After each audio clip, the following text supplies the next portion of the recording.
Bonsoir et bienvenue dans cet étrange été. Profitez bien de vos vacances dans notre Grand Sud et si vous découvrez cette émission, soyez les bienvenus. Ce soir, le sommaire est quand même assez chargé. Je vais vous entraîner à la découverte des chamans tout autour de notre planète, de la forêt amazonienne au peuple inuit, dans les glaces polaires en passant par la Sibérie, avec l'auteur d'un livre et d'un roman également.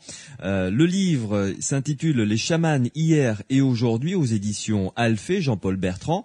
Jean-Patrick Costa, bonsoir. Bonsoir. Vous êtes également l'auteur d'un roman qui s'intitule La chamane du 5e âge aux éditions Alphée.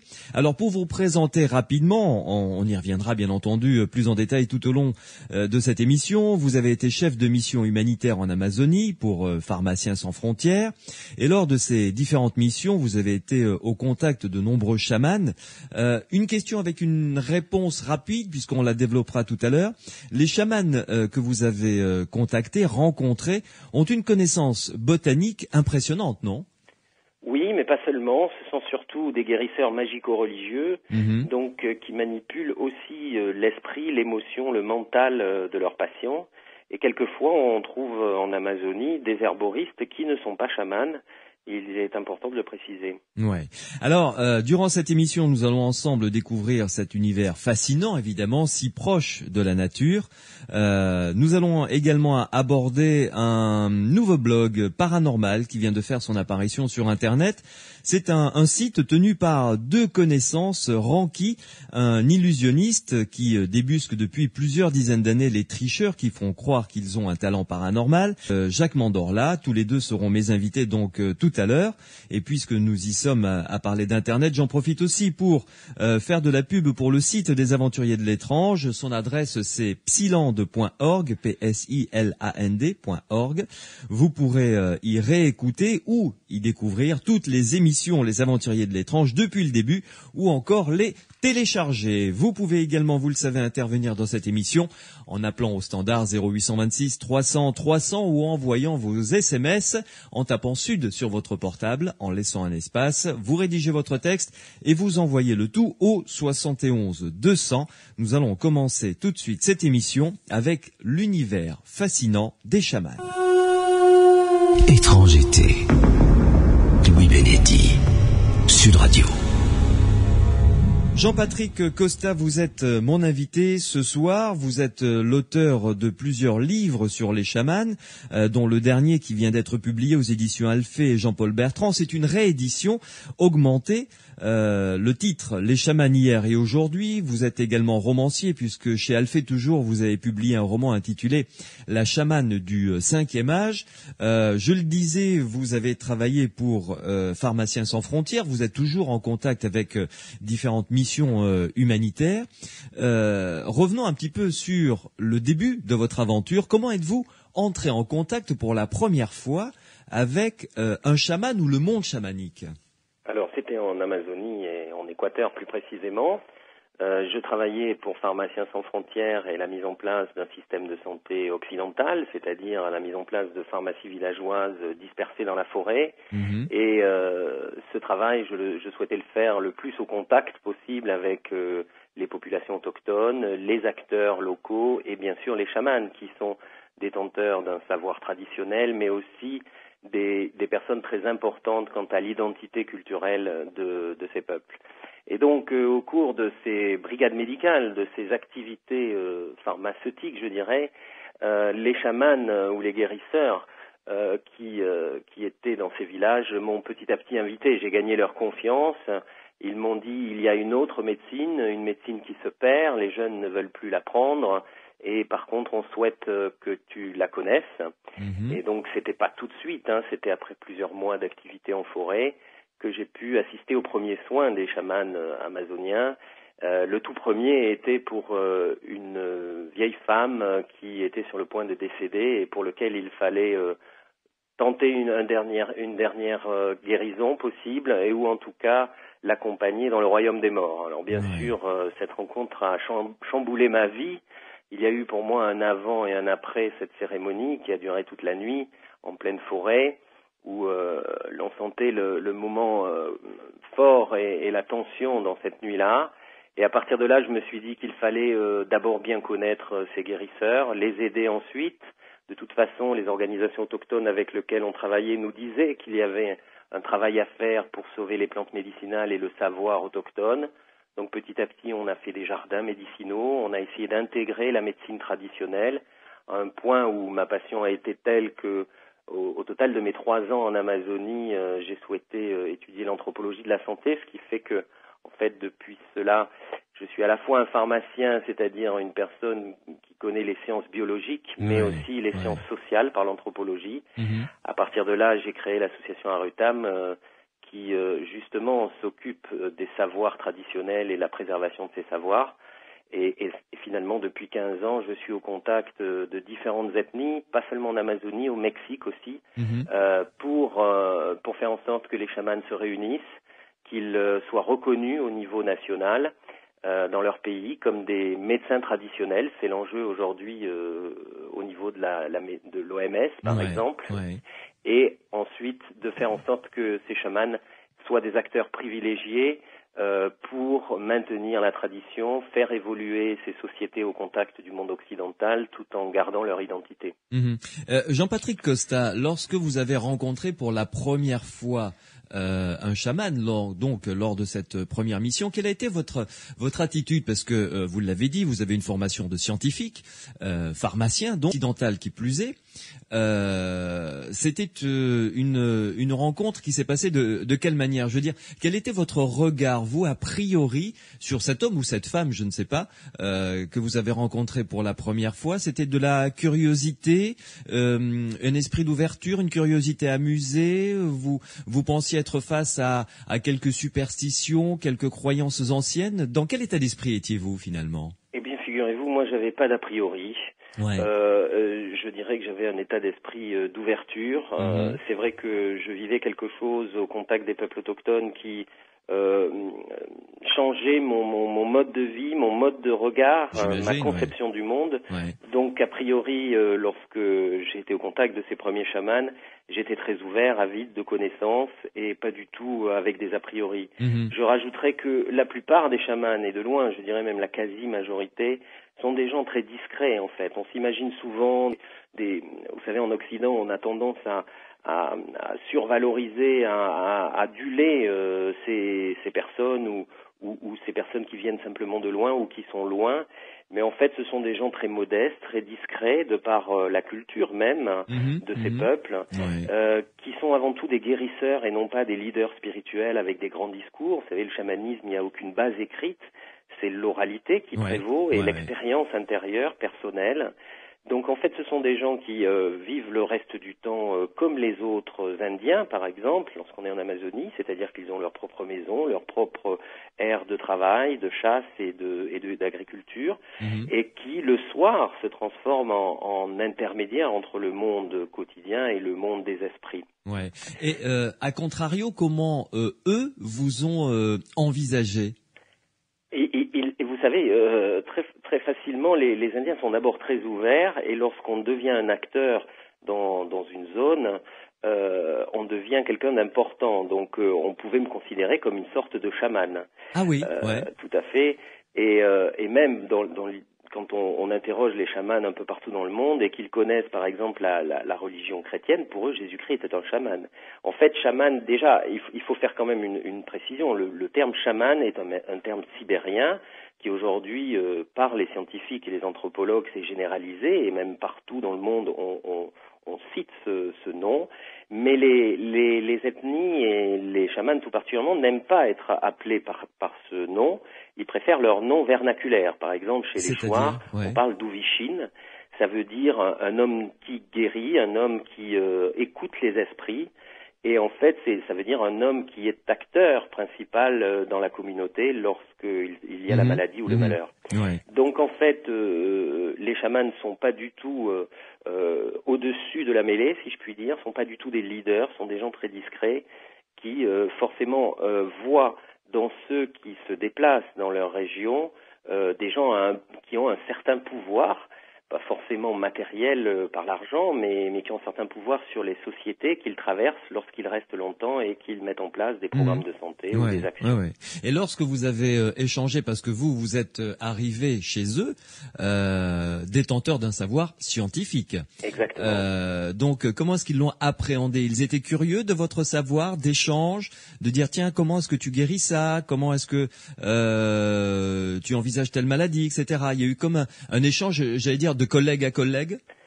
Pas tant que ça, parce que les Indiens considèrent qu'il y a les maladies des Blancs et puis les maladies que les Indiens ont habituellement. Ouais. Donc c'est vrai qu'un certain nombre de maladies est né en Amazonie dû à la sédentarisation, à l'augmentation de la population ou au contact avec les Blancs. Je pense à la rougeole, aux oreillons, à la grippe qui est venue avec les vêtements. Et qui en a massacré beaucoup d'ailleurs, enfin qui en a tué beaucoup. Tout à fait, tout à fait. Ouais. Et pour ce genre de maladies, les chamans se sont toujours dit impuissants. Alors, on pourra pas peut-être parler ensuite des maladies comme le sida ou de nouvelles maladies qui arrivent et pour lesquelles les chamans peuvent avoir des positions mitigées. Je tiendrai à dire, parce que lorsque je m'exprime de mon expérience personnelle en Amazonie, qu'en fait, il y a des multitudes de chamanismes et de façons de se lier au monde des esprits et que on ne peut difficilement tirer des généralités. Ceci étant, je parle de mon expérience personnelle. On peut trouver à d'autres endroits des chamans qui soient très ouverts. Mais en tout cas, dans mon cas, c'était plus d'abord de montrer leur savoir, parce qu'ils étaient préoccupés qu'il allait disparaître, parce qu'ils en étaient quelque part quand même fiers d'avoir ce savoir. Bien sûr. Et ils voulaient un échange et me tirer plutôt vers leur monde que d'aller vers le nôtre. Et dans la réalité des faits, aujourd'hui, lorsqu'on travaille sur la médecine intégrale, c'est-à-dire les médecines qui cherchent à intégrer les deux facettes, la médecine occidentale et la médecine traditionnelle, ce sont généralement pas des chamans qui font le pont, mais plutôt des guérisseurs formés, jeunes, qui ont cette envie de connaître les deux et de faire le passage entre les deux. Mais les chamans restent des chamans et les médecins restent des médecins qui se respectent. C'est ça l'important, c'est ça le but de notre travail, surtout dans l'association, c'est faire en sorte qu'il y ait un espace de dialogue entre ces deux médecines. Il y a eu, comme qui dirait, un round d'observation. Ils vous ont observé, un peu jaugé avant de vous accepter et de vous confier leur savoir? Ah oui, tout à fait.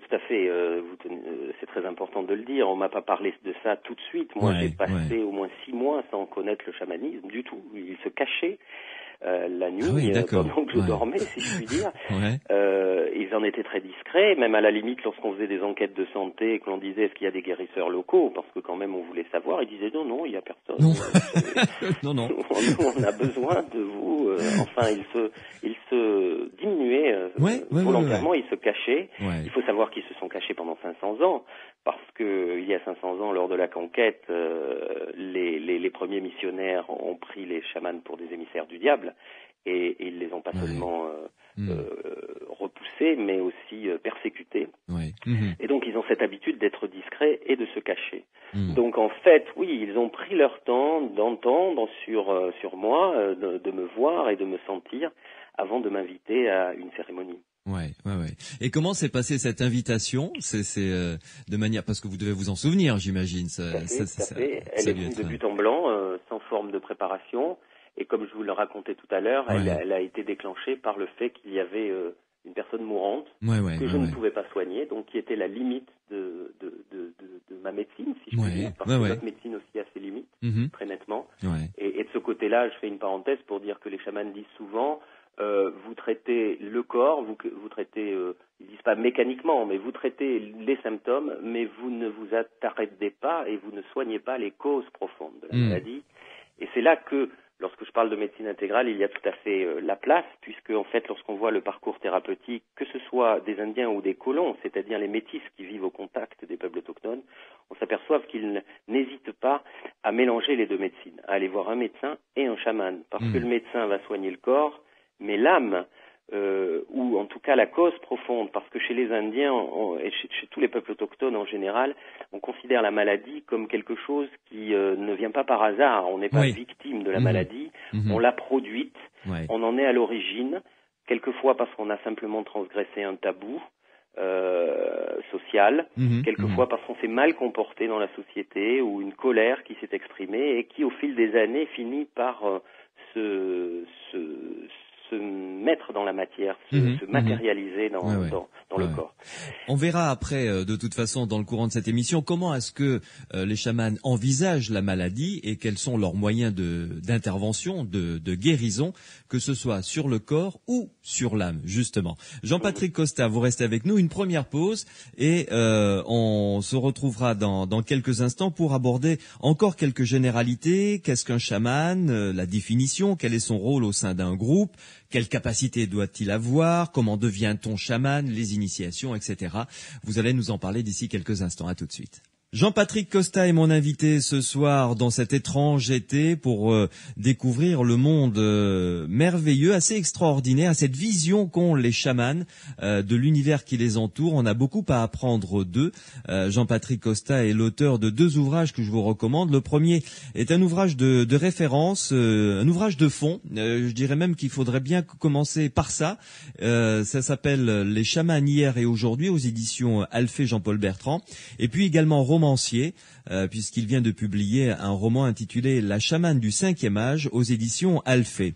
Jean-Patrick Costa, vous nous avez fait part de votre expérience personnelle, puisque vous avez passé plusieurs années en Amazonie, dans la forêt, au contact des chamans, des guérisseurs. Alors, définition peut-être, avant d'aller plus loin, qu'est-ce qu'un chaman, selon vous, votre définition, et quel est son rôle au sein d'un groupe ?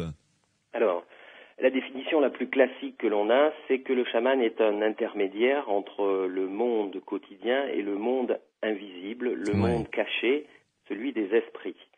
À partir de là, moi, j'ai cherché une définition qui me paraît plus complète et qui est exprimée, bien sûr, dans mon livre « Les chamans hier et aujourd'hui », à savoir que la conception du monde selon les chamans, c'est que le monde quotidien, le monde qui existe par nos sens, que l'on peut toucher, est un monde illusion, premièrement, et que ils savent qu'il y a autre chose derrière. Et cette autre chose derrière s'atteint par la transe, par l'état modifié de conscience. Alors bon, il y a des débats sur ces termes, mais en tout cas, on peut se lier à ce monde que par en se dépossédant de nos 5 sens et de notre système de pensée cartésien ou raisonnable ou rationnel.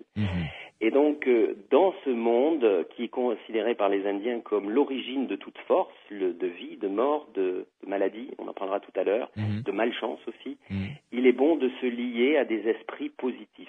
Le monde chamanique, c'est un monde où il y a des forces négatives, des forces positives, et c'est un combat, et il s'agit d'attirer les forces bienfaitrices vers le quotidien.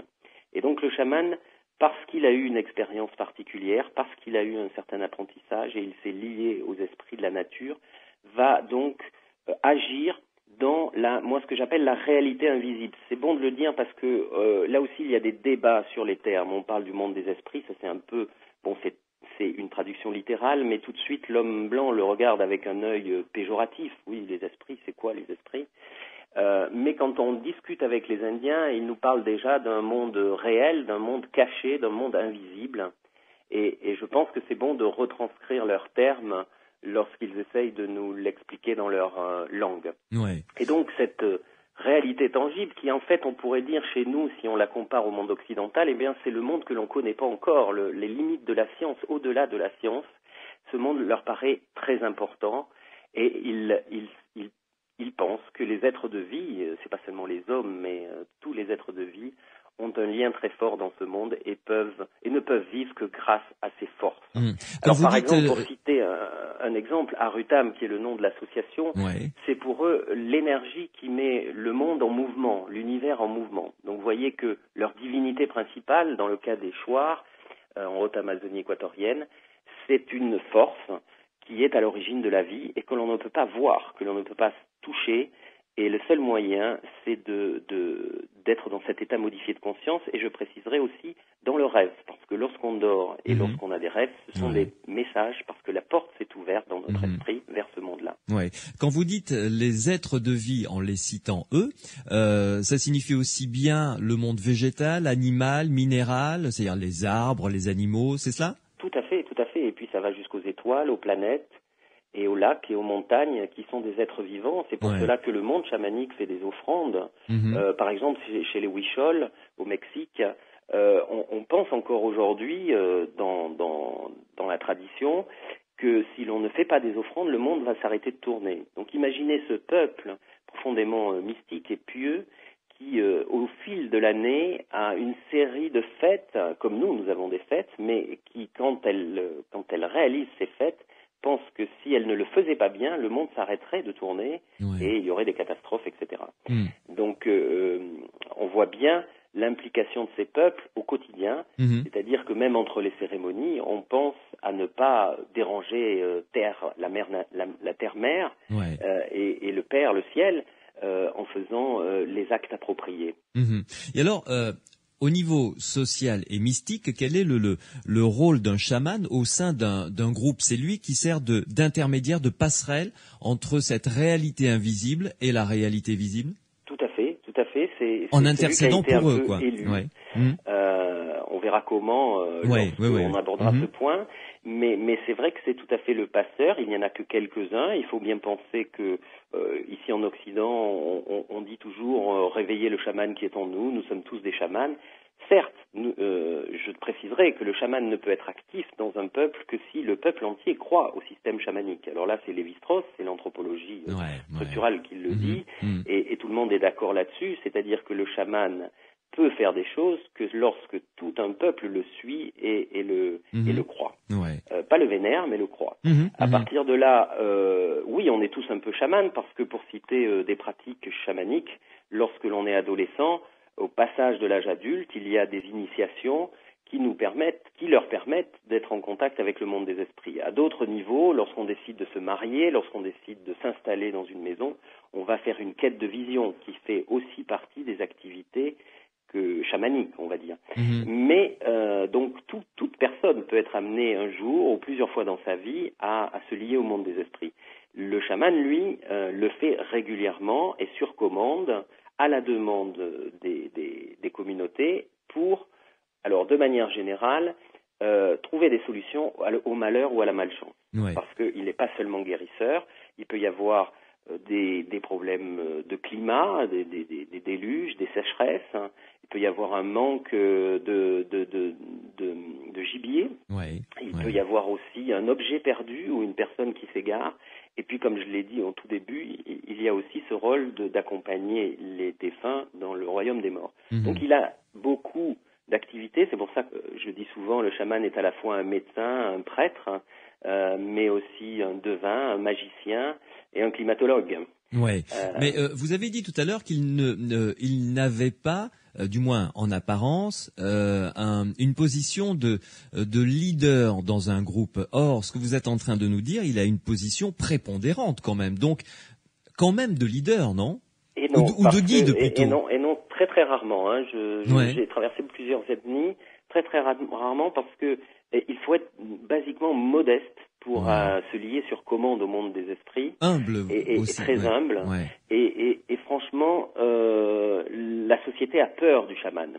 La peur du chaman parce qu'il peut faire la pluie et le beau temps, c'est le cas de le dire. Il peut faire du mal comme le bien finalement. Parce qu'il y a aussi un point important à dire à tous nos auditeurs, c'est que le chamanisme n'est pas quelque chose de tout bon et idyllique. Il y a des chamans noirs, il y a des chamans ensorceleurs, et notamment le terme espagnol pour classer tous les chamans, avant que le mot chaman se généralise, ça fait à peine 30-40 ans que l'on en parle, c'était quand même brujo, ça veut dire sorcier. Et donc sorcier, c'est la facette négative du chaman. Et donc, pour pouvoir vivre longtemps, un chaman dans sa société devait être très discret, ou sinon on allait penser qu'il était un sorcier et un jeteur de sorts.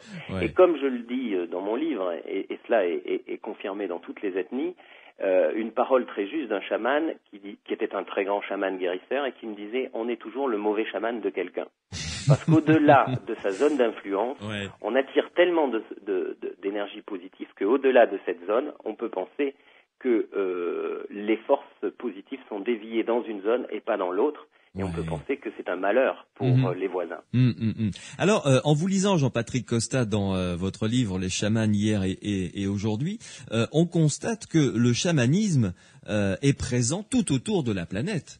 Tout à fait. à fait. Énormément de cultures ont leur ce qu'on peut appeler un chaman, puisque bon, vous nous l'avez dit, c'est sibérien, donc le terme est différent, mais chez les Inuits en Amazonie, chez les Amérindiens, enfin c'est tout autour de la planète, c'est même en Afrique noire. Tout à fait, parce qu'on peut considérer, lorsqu'on s'intéresse à l'histoire, que ça a même été la toute première religion ou élaboration de religion, dans le sens non pas institué, mais dans le sens de lien avec le spirituel, de recherche du spirituel. On peut penser que c'est la religion primaire, celle qui est ancestrale de toutes les autres, et d'ailleurs, on se plaît à souligner que dans le bouddhisme, que chez les Grecs et chez les Romains, il y avait vraiment des racines chamaniques, même en Inde aussi, et on les retrouve de manière évidente, comme le voyage chez les morts d'Orphée chez les Grecs, pour ne citer que celui-là. Oui, c'est vrai. Et qu'en fait, toutes les cultures ont développé des chamanismes différents parce que très intégrés au lieu. Chez les Sibériens, il y avait certaines montagnes que l'on vénérait, qui étaient très loin et très visibles de loin.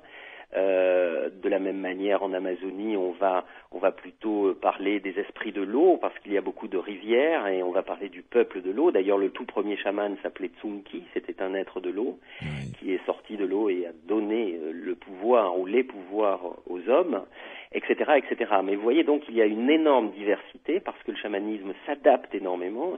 Il s'est adapté depuis 100 000 ans, vous imaginez la capacité qu'il a, et pour terminer sur ce tour du monde, on le retrouve en effet sur tous les continents aujourd'hui encore actifs, plus ou moins en état d'importance. C'est les endroits où il a quand même, les endroits qui posent question, c'est d'une part l'Afrique. L'Afrique noire notamment, qui a développé une autre forme de chamanisme qui est la possession, dont les anthropologues se bagarrent pour dire que finalement c'est un cousin du chamanisme, mais il ne peut pas être classé dans le chamanisme dans la mesure où le chaman ne maîtrise pas sa transe. Et bon, c'est un point de détail finalement, mais s'il est bon de le signaler que, mis à part le Maghreb, mis à part l'Afrique du Sud, et les Bushman par exemple, dans l'Afrique centrale, la possession a pris le dessus sur le chamanisme, bien qu'on y trouve encore des vestiges. Après, il y a le cas de l'Europe, qui était très active avec les Celtes en tout cas les Celtes. Et, on peut dire que les druides étaient en quelque sorte des chamans. Alors voilà, c'est toujours des combats. On dit non, le druide n'est pas tout à fait un chaman. Mais bon, ça dépend aussi de la définition du terme chamanisme. Mais en tout cas, les gens le pensent aujourd'hui. Et bon, on trouverait toujours des spécialistes qui disent le contraire. En tout cas, on est bien d'accord pour dire qu'aujourd'hui, le monde occidental, issu de l'Europe, cette façon de penser qui est très matérialiste, et dans lequel il n'y a plus aujourd'hui de chaman. Il y a des personnes un peu particulières, ce sont les guérisseurs. C'est ce que j'allais vous dire. Les magnétiseurs. Alors oui, quelque part, ce sont des vestiges, mais non conscientisés, on va dire, par la société. Ils ont le pouvoir de guérir, ils ont la main qui soigne. Moi, vous voyez, sur ce plan-là, en tant que pharmacien, je ne vais pas avoir un regard négatif ou critique là-dessus. Ils existent, les gens y vont, ils font du bien. Bon, bien sûr, il peut y avoir des charlatans aussi. Comme partout, comme dans tous les domaines. Et peut-être parce que justement, ce monde-là reste souterrain, le charlatanisme a plus de place que dans un monde visible. En tout cas, oui, ils sont les vestiges des chamans, dans lequel ils n'auraient gardé plus qu'une parcelle, c'est-à-dire la guérison, et sans en développer les à côté. Donc, oui, le chamanisme est quelque chose qui appartient profondément à l'homme, est universel, mais très, très variable. C'est très important parce que si on compare deux types de chamanisme, on peut trouver sur un point précis une opposition totale.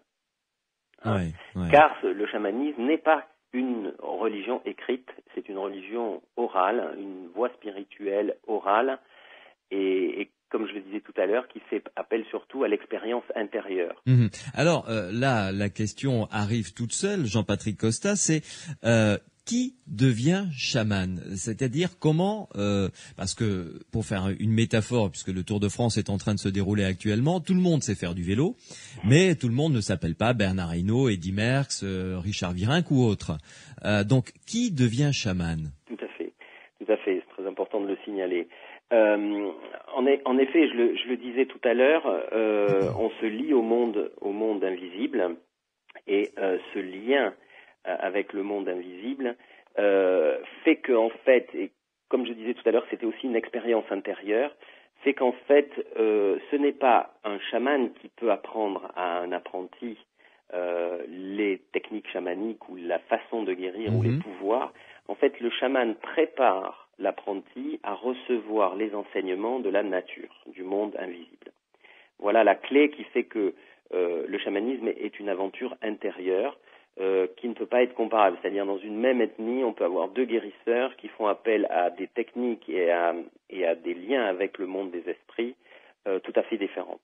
Ouais. Pour revenir sur les bases de comment devient-on chaman, cela aussi diffère d'une ethnie à l'autre, mais globalement, on peut voir quatre voies essentielles. La première, c'est l'hérédité qui saute une génération, c'est-à-dire de grand-père à petit-fils. Ben, comme les guérisseurs, dites-moi ici, pareil, dans en France, pour souvent, il y a un saut de génération. Tout à fait, Ouais, tout à fait. ouais. Très important de le signaler. Mhm. Alors, bon, on retrouve dans certaines ethnies, c'est le cas surtout en Amérique du Nord, par exemple, Ouais. où en fait, à la mort, pourquoi sauter une ethnie, une génération, c'est que à la mort du grand-père, les pouvoirs reviennent dans la famille. Ouais. Et donc, qu'est-ce qui se passe? La personne est encore jeune et elle va avoir des comportements un peu bizarres, du genre, elle va beaucoup rêver, elle va avoir un sommeil agité, elle va disparaître dans la nature, elle va être peu docile. Et donc, ce sont des signes qui montrent qu'elle a reçu, et on remonte par rapport au décès, dans les semaines qui suivent le décès, elle a reçu quelque chose qui l'a transformée. Mhm. Ça, c'est la première possibilité. Ouais. La deuxième, c'est dans la jeunesse d'une personne, un coma, un accident, on tombe d'une falaise, on reçoit la foudre et la personne rentre dans le coma, elle tremble, elle est entre la vie et la mort, et c'est dans cette expérience-là qu'elle va sortir transformée et qu'on va pousser cette personne à développer le chamanisme, à savoir se rapprocher d'un chaman actif, en activité, pour obtenir des enseignements. Donc là, c'est un signe du destin, quoi, en quelque sorte. Voilà, quelque part, la nature a choisi, par un coup de foudre, par exemple, une maladie aussi, on peut simplement avoir une grippe très forte, mais entre la vie et la mort. Et c'est ce contact avec la mort qui fait que le don passe, on va dire. Et donc là, ça, c'est plus visible, surtout en Sibérie, et chez les Inuits, d'ailleurs. Voilà la deuxième. La deuxième. Alors, la troisième, c'est celle où la communauté choisit le chaman. Elle a vu qu'elle a besoin d'un chaman, elle a vu qu'un enfant a un comportement bizarre depuis le début, et elle va pousser cette personne à assumer la charge communautaire de guérisseur. Ah, c'est la communauté qui, dans certains cas, choisit. Oui. Parce que tout petit, on voit des enfants un peu bizarres et qu'on sent que c'est eux qui peuvent avoir ce don et on les passe, si je puis dire, au crible de l'apprentissage. Oui, voilà. D'accord. Et puis la dernière qui reste... Alors ça, c'est plutôt en Amazonie, en Indonésie, les pays tropicaux, en fait. Où là, en fait, pourquoi? Parce que leur comportement n'est pas du tout familial. Et quelque part, on peut voir qu'il y a moins de possibilités d'accidents, peut-être, même si il y a des morsures de serpents, etc. Mais ils ont trouvé une autre voie pour choisir ces personnes. Et puis, enfin, la quatrième et dernière, donc. Oui, et bien la dernière, c'est l'autodidacte, c'est l'adulte qui ça peut être une femme aussi, surtout après la ménopause.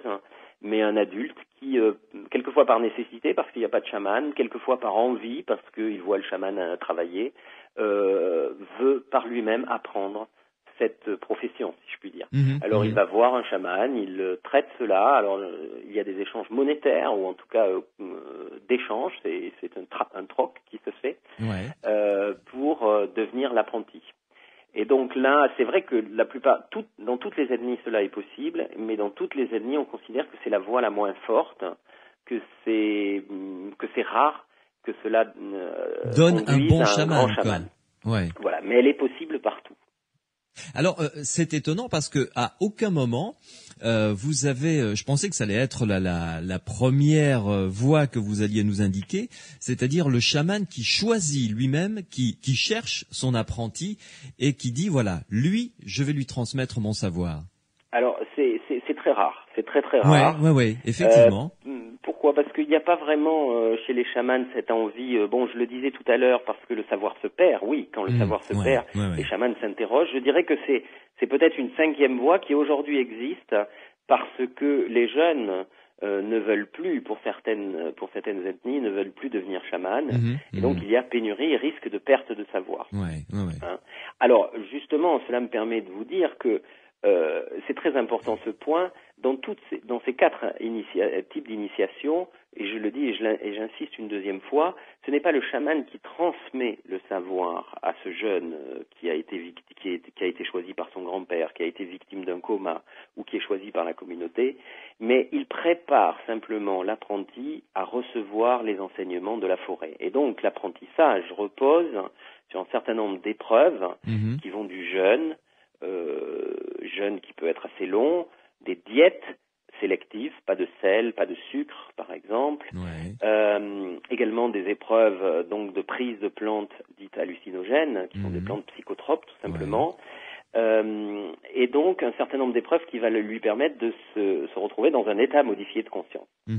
Alors donc le chaman est là pour guider son apprenti, lui donner des outils, mais l'apprenti doit faire, si j'ai bien compris, lui-même ses propres erreurs ou ses propres réussites. Plus que erreur et réussite, il doit lui-même parvenir à se lier à ce monde invisible. Et quand je dis se lier, c'est-à-dire que dans ses visions, dans ses sensations, il va avoir soit une voix, soit un animal, soit un être du passé qui arrive et qui lui enseigne des chants particuliers qui seront les siens personnels et différents du maître. Il va lui enseigner des techniques ou des façons de se comporter ou de chanter ou de prier ou d'offrir, de faire des offrandes. Et cet apprenti va les mettre en pratique. Et donc, il faut qu'il vive aussi quelque chose qui est un point central dans l'apprentissage, c'est l'expérience de la mort. Il faut qu'il se voie à un moment donné en transe, mourir, être dépecé, démembré, et ensuite reconstitué. Alors ça, c'est quelque chose qu'on voit de manière constante, qui peut varier d'une ethnie à l'autre. On voit par exemple chez les aborigènes d'Australie, que j'ai peu cités, mais qui sont très chamaniques aussi, la reconstitution du corps avec l'incorporation d'un os supplémentaire ou d'une pierre ou d'un objet externe, et qui fera que cette personne sera un chaman. Et donc, il y a toujours ce principe de mort pour renaître, voilà, qui est un principe universel d'initiation. Tout à fait, c'est universel. C'est une petite mort, comme on l'appelle, avec renaissance, mais on renaît différemment. Voilà. Alors je dirais que à d'autres niveaux, quand moi par exemple je citais ma première expérience, ça arrive pour certaines personnes qui vont à la rencontre des chamans et vivre par exemple une transe personnellement, lorsque il y a un vécu profond de la nuit pour la première fois ou la deuxième ou la troisième et qu'il y a un avant et un après la cérémonie, on peut comme ça penser qu'il a été vécu quelque chose de majeur dans lequel un lien privilégié s'est fait avec ce monde que l'on ne connaît pas. Les initiations ont une place importante, vous l'avez dit. Est-ce que vous-même, vous en avez vécu ou en tant qu'acteur ou en tant que uniquement témoin ? Bien sûr. De jeunes chamans, de ceux ou celles qui allaient devenir chamans. En tant que témoin, bien sûr, voire certains jeunes, il y en a quand même encore, qui suivent cette voie. Et puis, par exemple, quelque chose que j'ai assisté de manière très fréquente, c'est que chez les chamans d'Amazonie et chez les Chouars, les Indiens Jivaros, comme on les appelle en France, les anciens réducteurs de tête, avec lesquels j'ai travaillé, il y a l'idée qu'un chaman possède des fléchettes qui s'appellent des tsensak en Chouar, qui sont des flèches de soins qui peuvent être des flèches de sort aussi. Et le chaman doit avoir la flèche qui va bien pour certaines maladies. Vous avez une flèche pour telle maladie, une flèche pour une autre, etc. Quand vous dites une flèche, c'est une vraie flèche physiquement, quoi. C'est ça? Ou c'est une métaphore? C'est une métaphore. Ouais. Dans le sens que ce sont des petites flèches, eux les décrivent comme quelque chose qui fait 3 cm et qui se met autour du corps. Et c'est vrai que lorsque on est très proche des chamans, que l'on vit avec les chamans, qu'on a cette initiation et qu'on est dans un état modifié de conscience, on voit quelque chose qui est un peu bizarre dans le pourtour du chaman. Et le chaman, quand on discute de ça, est très fier parce qu'il dit, voilà, tu as vu mes tsensak. Et en fait, donc, ces tsensak se négocient. Donc, à côté de l'initiation principale, il y a des sortes de perfectionnement dans certaines ethnies où on acquiert certaines tsensak ponctuellement d'un chaman ou d'un autre pour compléter sa formation. Et donc là, j'ai beaucoup assisté à ça parce que c'est très fréquent chez les Shuar. Et comme justement je travaillais sur la constitution d'un conseil des chamans qui puisse justement être reconnu au niveau national, l'un des paramètres principaux était que à l'intérieur de ce conseil des chamans, on s'échange des tsensak, des flèches de guérison, pour être meilleur guérisseur. Vous nous avez cité plusieurs fois cette présence de l'argent. C'est étonnant parce que, évidemment, dans le principe judéo-chrétien, l'argent, au contraire, est quelque chose qui est matériel, qui ne doit pas avoir d'existence dans un échange mystique ou religieux. Or, visiblement, pour eux, ça n'a pas l'air de les gêner plus que ça.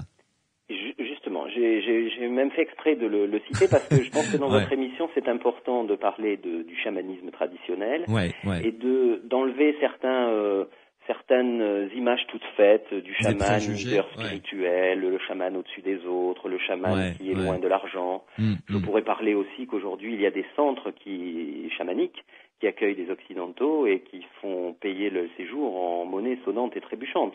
C'est pas pour autant des mauvais chamans, c'est qu'aujourd'hui, les chamans rentrent dans le monde moderne, ils ont un savoir et ils sont prêts à le monnayer. Pourquoi ils sont prêts à le monnayer? C'est que quelque part, dans le principe de la formation, il doit y avoir toujours un échange entre l'apprenti et le maître. À l'époque, on échangeait un objet, quelque chose de précieux que l'on avait et que l'on remettait au maître pour le remercier de ce travail qu'il avait fait. Aujourd'hui, l'argent rentre partout chez les peuples autochtones, heureusement pour eux, parce que sinon, ils n'auraient aucun moyen de se défendre. Il faut aussi démystifier l'idée du bon sauvage qui veut rester tout seul dans la forêt ou qu'on devrait laisser tout seul dans la forêt. Les Indiens eux-mêmes sortent de la forêt, voyagent. Les chamans, par exemple, guérissent dans les capitales, se déplacent. Aujourd'hui, ils sont des guérisseurs appelés par les métis, appelés par les occidentaux. Ils peuvent venir en France, etc. Bon, il y a de tout dans ce monde, mais ils sont prêts à le faire en tout cas.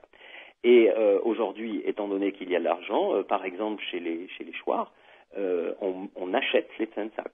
Voilà quelque chose de très concret.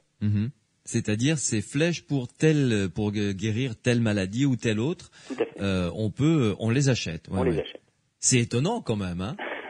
C'est vrai. C'est très pragmatique. Ce qu'il faut voir, c'est que ce chamanisme est quelque chose qui se vit au quotidien. On peut avoir une attitude chamanique, par exemple être vigilant à tout moment aux signes de la nature. Et je citerai un exemple chez les Indiens qui est très classique, c'est que lorsque deux Indiens discutent ensemble et qu'ils se voient pour la première fois ou qu'ils discutent quelque chose d'important parce qu'ils ne sont pas vus depuis longtemps, ils sont attentifs à tout ce qui se passe. C'est-à-dire qu'au moment où il y a une discussion, si par exemple la femme est en train de ranger les plats et un plat tombe, c'est un signe du monde des esprits qui veut dire, par exemple, cette personne est en train de mentir. Si, par exemple, vous avez deux oiseaux majestueux comme des perroquets qui traversent le ciel, cela veut dire que la personne est en train de dire quelque chose d'important. Donc, vous voyez déjà l'état d'esprit des Indiens qui est multidimensionnel, c'est-à-dire qu'au moment où ils se lient et ils discutent avec quelqu'un, ils parlent, ils sont théâtraux, il y a une présence théâtrale, mais aussi ils cherchent à décoder le cœur et l'émotion de la personne, et en même temps, ils sont à l'écoute de tout ce qui se passe autour pour avoir un avis sur ce qui est en train de discuter. Ouais. Voilà. C'est très subtil et très fin comme attitude, finalement. Voilà, c'est subtil et très fin, c'est une présence totale. Moi, je dis souvent que le chamanisme, dans la conception du chamanisme, tout est possible. On dit notamment que les chamans peuvent se transformer en jaguar, en ours, etc.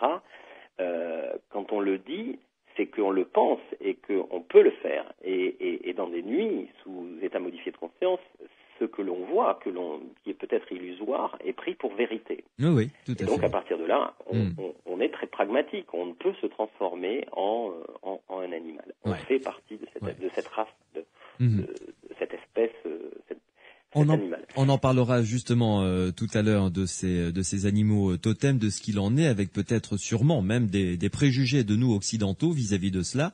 Jean-Patrick Costa, une pause et on se retrouve dans quelques minutes pour aller encore plus loin dans la conception des chamans qu'ont les chamans du monde, de la maladie. Comment soignent-ils on verra tout cela avec vous, puisque vous avez étudié cela évidemment de très très près, vous-même en tant que scientifique, pharmacien, je le rappelle. On va découvrir tout cela en votre compagnie. Une pause, à tout de suite. Jean-Patrick Costa est mon invité ce soir dans Étrangeté pour nous servir de guide et nous faire découvrir le monde des chamans. Là, je vous reçois à l'occasion de la sortie aux éditions Alphée d'un livre qui s'intitule Les chamans hier et aujourd'hui. On peut citer également L'homme nature aux éditions. Le nom des éditions, c'est Sang de la Terre. Sang de la Terre, voilà, exactement. Où là, vous faites dans ce livre, vous abordez la conception, on va employer un grand mot, cosmogonique des chamans. Autrement dit, quelle est la conception qu'ont les chamans du monde, parce que c'est une conception qui est universelle à toutes les formes de chamanisme de l'humanité finalement. Tout à fait. La conception du monde, c'est un peu ce que l'on a abordé tout à l'heure, avec ce monde invisible omniprésent. Et la réalité invisible, oui. Cette réalité invisible entre illusion du quotidien et réalité de l'autre côté, notamment par les rêves. C'est un point dont on a peu parlé jusqu'à présent, mais les rêves aussi sont quelque chose qui est très important dans toutes les ethnies autochtones et chamaniques, à savoir que tous les matins, par exemple chez les Chouars, avant le lever du soleil, on parle des rêves et on les interprète. Alors par exemple, une attitude chamanique, je parlais tout à l'heure d'autres attitudes, mais une des attitudes chamaniques, c'est qu'un chasseur va analyser les rêves de la nuit pour savoir s'il part ou non à la chasse. Ouais. Il saura d'avance, selon le rêve qui lui a été qui est arrivé jusqu'à lui, il saura à l'avance s'il aura de la chance à la chasse ou s'il risque un accident. Ouais. Et puis, dans cette conception chamanique et du monde, il y a l'idée que tout se joue dans l'instant présent, ici et maintenant, qu'en fait, à la fois le passé est illusoire et l'avenir n'est pas très important, car l'avenir est commandé par le présent. Et cette vigilance que je citais tout à l'heure et omniprésence dans les conversations où on décode aussi les messages de la nature, car on fait partie d'un grand tout qui est cette nature, cet ensemble vivant. On est lié à tout le reste. Et donc, ce qui est très subtil et très sage, finalement, comme attitude. C'est une attitude de l'être de vie qui est sensible, qui sait que la vie est fragile, qu'elle doit être précieusement entretenue et doit être respectée, etc., etc. Parce qu'on parlait aussi dans l'histoire des peuples autochtones comme des grands guerriers, on parle des fameuses têtes réduites, par exemple, chez les Jivaros, mais ce qu'il faut savoir, c'est qu'un mort faisait la paix pour des décennies et qu'en fait, jamais ils n'ont développé des armées, des États et des guerres dévastatrices comme nous les avons connues dans les sociétés organisées. Donc la conception du monde, c'est tout ça. C'est aussi, je pourrais parler de la gestion de la place du leader. Le leader dans la société autochtone est quelqu'un qui donne beaucoup, en fait. Et en fait, peu de gens veulent être leaders parce que c'est beaucoup de charge. Tandis que chez nous, on veut tous être leaders parce qu'on sait qu'on va gagner et profiter personnellement. Vous voyez, donc c'est vraiment l'opposé. Donc on revoit cet aspect très pragmatique, cet aspect du présent. Encore une chose que je pourrais citer, c'est chez ces peuples chamaniques qui en général se sont passés d'inventer l'écriture. Et je tiens à le préciser parce que dans notre vision du monde très linéaire, où on pense que nous sommes au sommet de la pyramide, on se dit, et on a analysé que les peuples autochtones, les pauvres, n'avaient pas pu inventer l'écriture et donc n'avaient pas pu évoluer. C'est bien le terme, je l'ai lâché. Ouais. Ça, c'est une vision que l'on a nous, mais les peuples autochtones nous renvoient d'autres visions. Par exemple, je vous donne 2 exemples, j'espère que je me souviendrai du deuxième en parlant du premier. Le premier, c'est de dire que entre notre peau et notre chemise, il y a le climat tropical qui nous a vu naître 35 degrés, 80% d'humidité. Ça veut dire que l'homme est né dans la forêt tropicale, et non pas dans la savane, mais plutôt dans la forêt tropicale, et que nous avons gardé cette marque historique. Et on peut penser que les plus forts sont restés dans les tropiques et les autres ont été repoussés en dehors des tropiques. Et donc l'homme blanc est un homme qui a fui le paradis, entre guillemets, c'était son lieu de naissance, qui confronté à un climat tout à fait inhumain, si je puis dire, a été obligé d'évoluer, de se techniciser, d'utiliser la matière. Il en a perdu certaines facettes de l'homme sensible, l'homme qu'on parlait tout à l'heure, chamanique, mais il y a gagné une maîtrise de la nature, et c'est pour ça qu'il développe, et ça j'en parle beaucoup dans l'homme nature, il développe la guerre contre la nature. Il a peur de la nature, il veut la contrôler, il veut la transformer, et il n'a pas peur de la transformer. Et donc, voilà un exemple pour dire que ces hommes des tropiques sont finalement peu guerriers, ils n'ont pas développé d'armée et d'État, et ils ont préféré garder l'oralité. Ouais. Alors, Jean-Patrick Costa, parlons de leur interprétation du monde qui les entoure. Vous nous avez parlé d'esprit. Alors, pour eux, ces esprits sont où? Comment sont-ils et quelles sont leurs actions? Et est-ce qu'ils les ont nommés? Est-ce qu'il y a un nombre précis d'esprits? L'esprit de l'arbre, de la plante, que sais-je? Ça se passe comment? Alors, l'esprit. L'esprit, c'est simplement des forces, en fait. Ce sont des forces qui permettent à la vie d'avancer, de se développer. Et donc, ces forces, elles sont matérialisées dans des visions avec ce qu'on appelle une compatibilité culturelle. C'est-à-dire qu'un occidental qui va faire une initiation chamanique, il va plutôt voir, quoi qu'on en pense, des villes, des forces magnétiques, des forces électriques, des éclairs, des étoiles, etc., parce que c'est notre monde. Tandis que le monde autochtone, lorsqu'il se lie aux esprits, va plutôt voir cette force sous la forme d'un jaguar, excusez-moi, d'un anaconda, par exemple, qui sont les animaux qui représentent le plus la force dans la forêt. D'accord. Et puis, et donc ces esprits, il faut voir que ces esprits, c'est dans l'état modifié de conscience, on sent qu'il y a des forces qui nous entourent.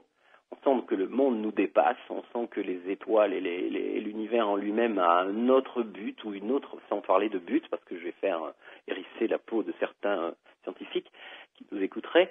Il a un sens, il déroule quelque chose. Et donc, à partir de là, on se lie à cette force qui déroule quelque chose. Mais cette force, elle est indicible, elle est invisible à l'œil nu, quoi. Invisible à l'œil nu, indicible dans le sens qu'on peut pas la traduire lorsqu'on la sent. Et donc, forcément, je cite souvent cet exemple, c'est qu'en état modifié de conscience, notre cerveau fonctionne différemment. Ceci étant, il a ses codes, il a ses façons de fonctionner dans le monde quotidien et cartésien. Donc, lorsqu'il reçoit une information qu'il n'a pas l'habitude de décoder, il va quand même essayer de faire correspondre à des cases qu'il a l'habitude. Et comme je dis, une onde ou un flux, ça peut être décodé comme un jaguar d'un côté ou un anaconda, et ça va être décodé comme, par exemple, un vortex chez un occidental, parce que il a une culture, il a vu des films où quand on est dans l'espace, les étoiles défilent, etc., etc. Voilà, c'est très important de le dire. Et puis alors, je me permets de revenir sur le deuxième exemple que j'ai oublié, parce que c'était important aussi dans cette conception. C'était de dire que les Indiens, quand on les interroge sur le passé, parce qu'ils ne s'intéressent pas au passé, pensent que le monde est né il y a quelques générations, tout au plus juste avant les arrière-grands-parents qu'ils auraient éventuellement connus tout petits. Et c'est important de dire ça, parce que imaginez tout un peuple qui agit, vit, se lie à la nature en pensant que le monde n'a que quelques dizaines d'années, c'est-à-dire 100 ans ou 200 ans. Il est donc dans cette fraîcheur, dans cette ouverture au monde, de par sa constitution lui-même. Ouais. Et quand il se lie au monde invisible, il transporte avec lui ses conceptions du monde pour décoder cette force. C'est très étonnant. Qui est au-delà de notre conception, de toutes les conceptions. C'est-à-dire que, si vous préférez, finalement, la religion chrétienne, par tout ce qu'elle explique, essaye d'expliquer l'indisciple d'une certaine façon. Voilà. Et donc nous portons, quoi qu'on en dise aussi dans la société occidentale, les conséquences de la religion chrétienne. Ah bah oui, c'est notre culture, c'est celle qui nous a formés, ou qui a formé la société dans laquelle on vit. Tout à fait. Alors un exemple classique, c'est que si vous permettez à un occidental d'avoir une initiation chamanique, il est fort possible, même si c'est pas un chrétien fervent, qu'il voit apparaître la Vierge Marie. Oui, par exemple. Voilà. Tout à fait. Jean-Patrick Costa, vous nous avez dit tout à l'heure, les rêves sont extrêmement importants dans leur conception de l'univers. Pour eux, les rêves sont des messages des esprits qui leur arrivent de manière explicite. Tout à fait, puisque lorsque nous dormons, notre cerveau est au repos, quelque part, sous la forme cartésienne et rationnelle, et donc il se met à décoder tout ce qui se passe. Alors c'est vrai que dans les analyses des psychologues et de derrière toute la psychologie et la psychanalyse, on dit que la plupart des rêves sont des revécus du passé et que le cerveau mouline en fait le vécu de l'être. Mais je suis d'accord sur certains côtés, c'est évident. Mais cette analyse, elle est très occidentale et elle part du principe qu'il n'y a rien avant la naissance, il n'y a rien après la mort, etc., et qu'il n'y a pas un homme à l'intérieur du grand tout. Elle est égocentrique, on va dire. Ouais. Et en fait, oui, il y a un mélange que l'on mouline toute notre vie, mais on mouline aussi ce qu'il y avait avant notre vie, ce qu'il y aura après, et ce qu'il y a à côté de nous quand on vit et on marche sur cette terre. Et donc, cette terre rêve aussi quelque part. Elle déplace des énergies, et lorsque l'on est au repos dans le sommeil, on a ce flux d'énergie qui nous nourrit et on le décode. De nouveau, le cerveau fait ce qu'il peut, c'est-à-dire qu'il construit des histoires, peut-être, mais il construit des histoires à partir de sources actives, et le travail du chaman, le travail des peuples chamaniques, c'est de décoder cela. Et le décodage est quelquefois surprenant, parce que on peut très bien avoir, et ça je le cite souvent dans mes conférences, on peut très bien avoir un Indien qui dit j'ai chassé une quantité X de sangliers cette nuit et je ne vais pas à la chasse parce que je les ai chassés cette nuit. Joli. Et pour la même histoire, brièvement racontée, le chaman peut dire j'ai bien chassé cette nuit, ça veut dire que je vais bien chasser le lendemain. Donc l'opposé. Mais en fait, lorsqu'on creuse un petit peu, ça dépend de la couleur des sangliers, ça dépend comment le guérisseur, le chasseur a tué, ça dépend des arbres, ce qu'ils ont dit, ce qu'ils ont fait, la forme, etc. Et en fait, c'est le feeling global qui, à ce moment-là, détermine si le sens est plutôt positif ou le sens plutôt négatif.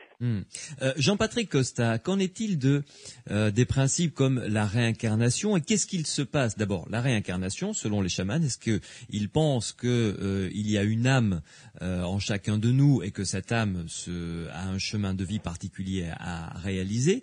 Et qu'est-ce qui se passe toujours, selon eux, après la mort? C'est-à-dire avant la mort, finalement, et après, enfin, avant la vie et après la mort. Alors, le principe de réincarnation tel quel, c'est-à-dire d'une âme qui est dans un corps et qui va passer à un autre, je ne l'ai pas rencontré dans les peuples que j'ai étudiés. D'accord. Déjà, par principe, dans la plupart des peuples chamaniques, il y a 2, 3, voire plusieurs, jusqu'à 7 âmes chez les Indonésiens, par exemple. Donc il y a une âme pour les émotions, une âme pour l'œil, le troisième œil, il y a une âme pour le foie, pour le cœur, etc., etc. D'accord. Donc déjà, plusieurs âmes s'évanouissent du corps à la mort. Alors, chez les Chouars, par exemple, sur un point de détail, après la mort, il faut aider les âmes à quitter le corps, et elles ont une période transitoire qui est dans les fleuves, avant de rejoindre le grand tout, si je puis dire. Donc il y a une période d'acclimatation, si je puis dire, une et transition, le travail du chaman est de faire en sorte qu'elles, surtout ces âmes, quittent le corps. Ouais. Alors après, dans la conception indienne, amazonienne par exemple, la réincarnation, elle existe, mais sous une forme un peu spéciale, dans le sens que l'âme s'éparpille dans le monde et qu'elle va à la fois être une parcelle dans un arbre, une parcelle dans un jaguar, une parcelle chez un autre homme, et qu'elle se disperse.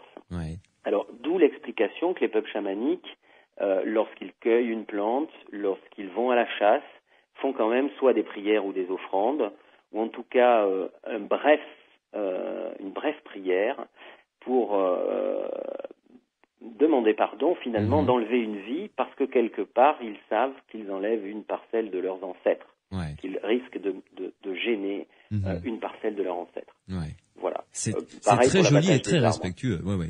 Pareil pour l'abattage des arbres. Voilà. Oui, donc j'imagine que la déforestation qu'ils vivent en Amazonie doit être un drame perpétuel pour eux, évidemment. Ah oui, tout à fait. Vous savez que les peuples autochtones se désespèrent de voir combien la forêt est coupée, surtout la forêt amazonienne. Ils savent qu'il y a des changements climatiques qui sont liés à cette perte. Ils disent aussi que les esprits s'en vont, que les esprits protecteurs s'en vont parce qu'ils n'ont plus de lieu où vivre. Ils vont ailleurs, dans d'autres planètes, pourquoi pas, ils peuvent le dire aussi, ou d'autres mondes. Ouais. Vous savez que chez les Kogis, on parle de 9 mondes, donc il y a de la place pour aller ailleurs. Et puis, par ailleurs, ils disent aussi que c'est notre pharmacie qui disparaît, dans le sens qu'eux utilisent les plantes médicinales et la forêt, dans sa diversité, offre beaucoup plus de possibilités de soins que des champs de pâturage. Ouais. Alors, Jean-Patrick Costa, je rappelle que vous êtes l'auteur d'un livre qui s'intitule Les chamans, hier et aujourd'hui, paru aux éditions Alphée. Également auteur d'un roman, La chamane du 5e âge, aux éditions Alphée, toujours. Juste avant de parler de la conception qu'ont les chamans de la maladie et de leurs différentes manières de soigner, vous en avez recensé plusieurs dans votre livre Les chamans hier et aujourd'hui. Il y a des chamans hommes ou femmes, peu importe. Enfin, je veux dire, il y a hommes et femmes peuvent devenir chamans. Il n'y a pas une exclusivité de sexe, je dirais. Non. Ceci étant, dans les faits, on voit quand même une grande majorité d'hommes. Parce que le chamanisme est guerrier, c'est un combat quand même avec les esprits, attirer le bien et les forces positives et repousser celles qui sont négatives. En fait, la femme a un grand privilège, un grand rôle et une grande énergie qui lui est personnelle, c'est celle de la fertilité, celle de produire la vie, quelque part, d'être à l'origine de la vie.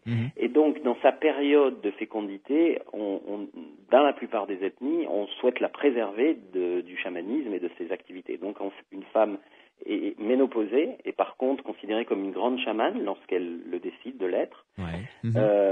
Et dans quelques ethnies exceptionnelles, comme chez les Mapuches au Chili ou en Inde, on s'aperçoit, ou en Corée, on s'aperçoit que des sociétés qui sont sédentarisées et qui ont acquis l'agriculture, la femme peut être l'unique représentante du monde chamanique, et il est même interdit aux hommes d'être chaman, quasiment.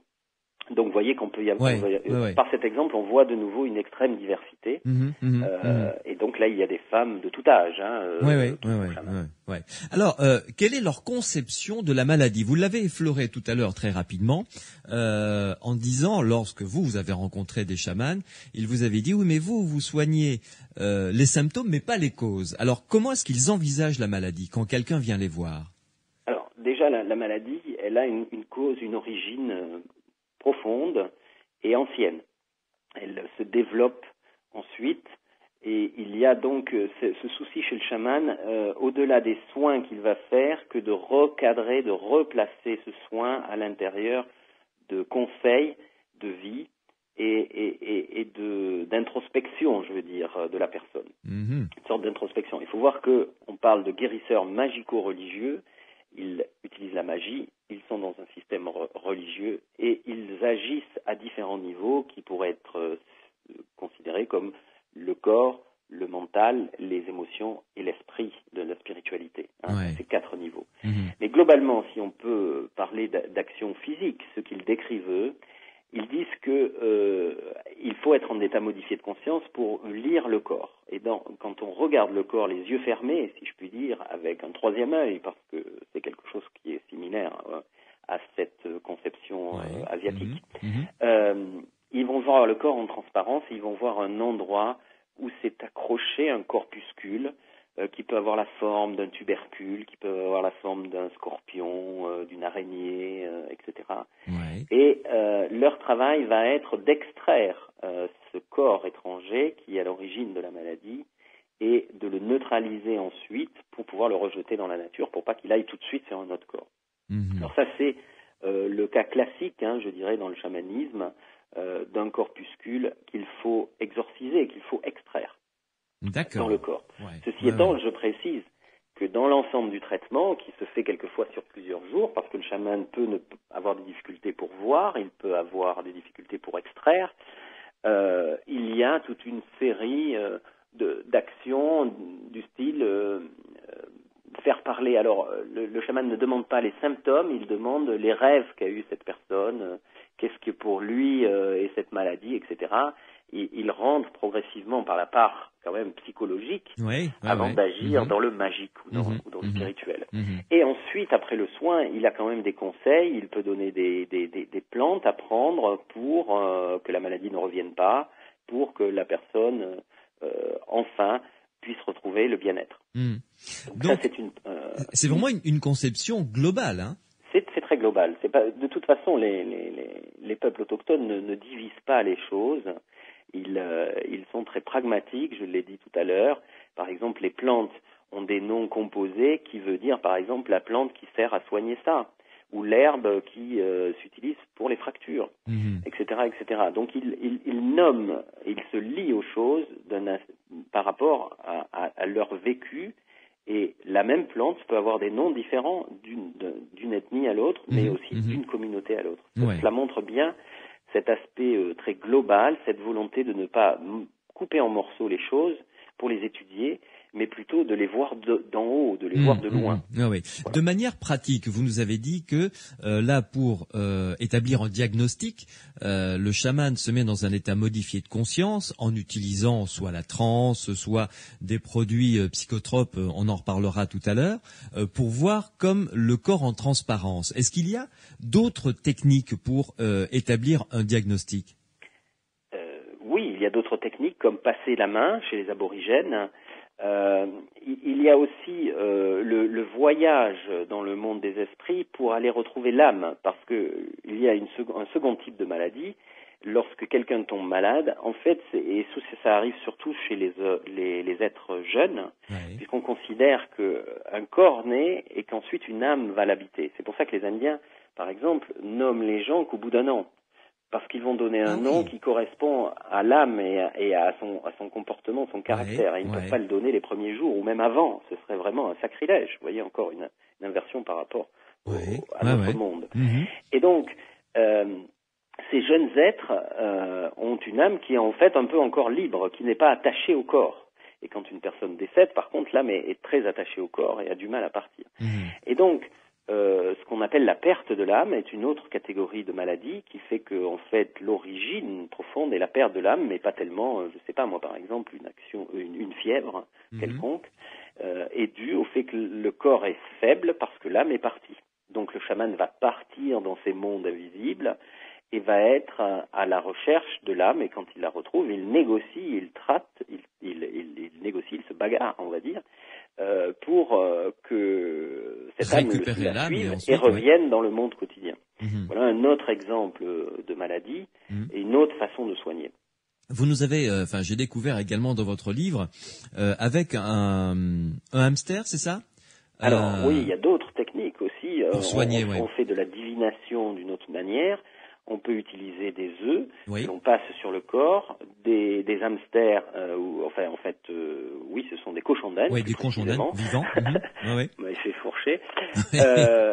Il y a aussi la bougie, dont en fonction de la fumée, de la noirceur, on détecte dans quelle partie du corps se trouve ce fameux corpuscule. Il y a aussi les viscères, en Indonésie, d'une poule, qui de la même manière est passée sur le corps. Alors ça se passe comment pour le l'œuf, par exemple, il le passe sur les différents endroits du corps et ensuite il le casse dans un bol d'eau, c'est ça? C'est Et ça. le jaune casse représente dans un verre d'eau, plus Ouais. précisément. Mhm. Alors ça, c'est pas une technique amazonienne, c'est une technique andine qui s'est diffusée progressivement en Ouais. Amazonie, par Mhm. exemple. Ouais. Donc je ne sais pas avant, comme il n'avait pas de verre, je ne sais pas comment. Il devait le voir par en haut simplement, c'est vrai, Mhm. voilà, Ouais. tout simplement. Mhm. Mais maintenant avec les verres, ça permet de voir en 3 dimensions à tout niveau. Et en fait, le jaune correspond. Donc ils mettent un peu d'eau dans le verre, ils cassent l'œuf dans ce peu d'eau. L'eau se mélange bien sûr avec le blanc. Et la partie jaune correspond au corps et on peut y analyser les problèmes physiques, c'est-à-dire que sur le corps, sur le jaune d'œuf, on peut avoir des ébrures, des marbrures, des points rouges. On peut avoir des doubles jaunes. Oui. Et là, c'est à interprétation également. Ouais. Ouais. Et puis la partie blanche qui est devenue finalement diluée dans l'eau fait également des sortes de nuages blancs. Qui peuvent prendre des aspects très différents. Et là aussi, il y a commentaire du chaman dans le diagnostic avec le patient. Et en fonction de ses réactions émotionnelles, j'imagine, hein, c'est ce que l'on peut écouter ou entendre des chamans, puisque ça, c'est une technique très particulière, on avance dans le diagnostic. Après, de toute façon, il y a toujours des purifications.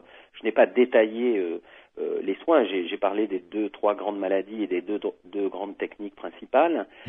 Mais il y a toujours une préparation du corps avec ce que l'on appelle un nettoyage ou une limpia qui se fait avec des feuilles hochées ou des hochets tout simplement.